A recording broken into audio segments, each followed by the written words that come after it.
African country మలావిలో విమానం అదృశ్యమైన ఘటన విషాదాంతమైంది. అది పర్వత ప్రాంతాల్లో కూలిపోయిందని, ఈ ఘటనలో ఉపాధ్యక్షుడు సౌలస్ చీలిమా సహా 10 మంది దుర్మరణం చెందినట్లు ఆ దేశ అధ్యక్షుడు లాజరస్ చక్వేరా వెల్లడించారు.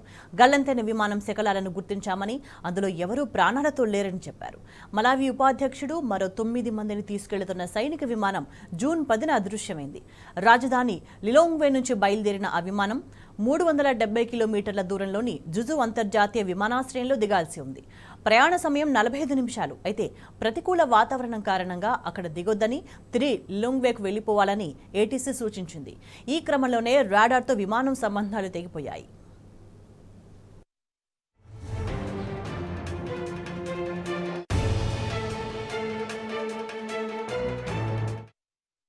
గల్లంతైన విమానం కోసం మలావి సైన్యం భారీ సెర్చ్ ఆపరేషన్ చేపట్టింది.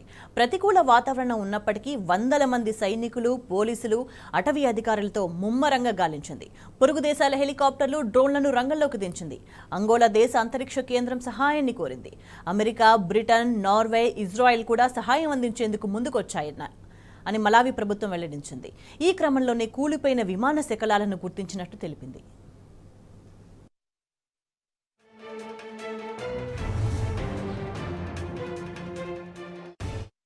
To inform you all that it has turned out to be a terrible tragedy.